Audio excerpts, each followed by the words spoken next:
A day in a life as a natirang tita. So, andito nga tayo sa mukbang Korean Fusion Grill. Dahil nga maarte ang tita mo, dito siya magbe-birthday. Happy birthday to you! So, nilibre natin yung pamilya natin. Eme, lakmani, baga. So, yun dahil mabait yung pamilya ko, nag-KKB kami. Yes, KKB. Kasi wala akong pera. Walang pera, pero dyan siya nag-birthday. Bida-bida talaga. So, yun dahil ate ko ang nag-welcome sa inyo, edi kanya na to.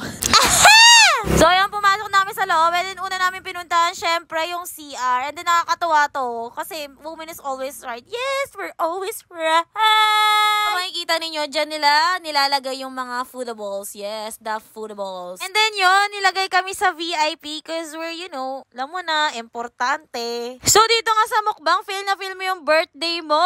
Happy birthday! Kasi yung meron sila ditong pa-VIP. Yes, kakasabi ko lang, diba? So, dito, guys, sila yung magsaserve sa inyo ng foodables. Yes, foodables. Makikita nyo dito si Kuyang Stuffables. Yan, niready niya na yung smoking grillables. And then yun, pa-montage tayo ng very light dyan kasi ang ganda niyan. Dyan kami nagpicture, wala kayong pake.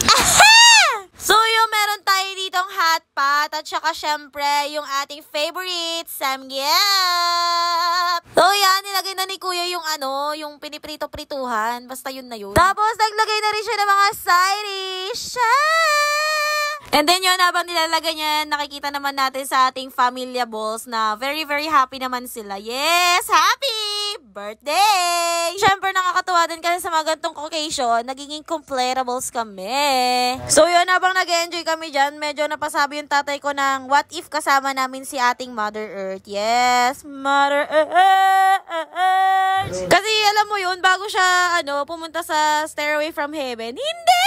Yun, bago siya talaga mapunta doon, hindi muna siya nakaranas ng mga ganitech. Kasi alam mo yun, taghirap, pandemya. And yun, sabi ni Papa, kung nandito si Mama, mararanasan niya sana to and matutuwa siya.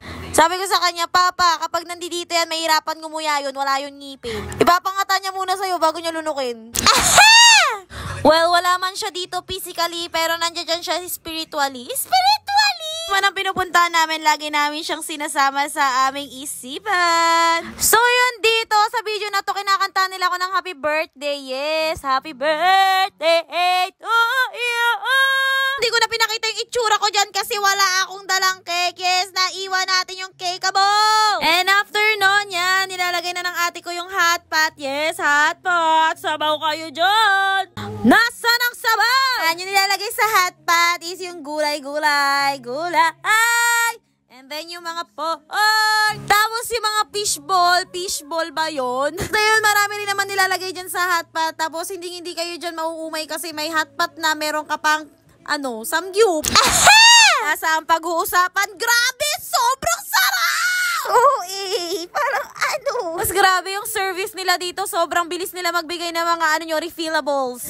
And yun, yung tatay ko, puro lettuce lang yung kinain niya. Puro lettuce, tapos sabaw. Papa, sayang yung 699! And yung pamangkin ko pala, free lang yan siya. Perfect. Yan, kumanta siya. Akala ko happy birthday yung kakahintahin niya. Hindi pala, mali. Ito na yung mga part na parang ayaw na naming umulit sa samgyup. Mga busog na!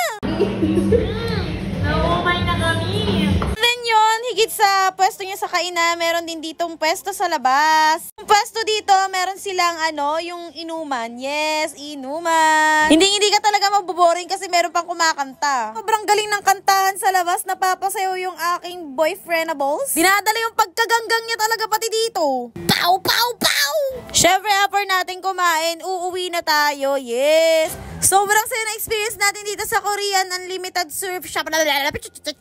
MS ang mukbang Unlimited Korean Fusion Grill. So, pag-uwi, kinantahan ako ulit dito ng ate ko. And then yung ginamit niyang kandila, yung lighter. Ganun siya ka-perfect. Yun lang. Bye!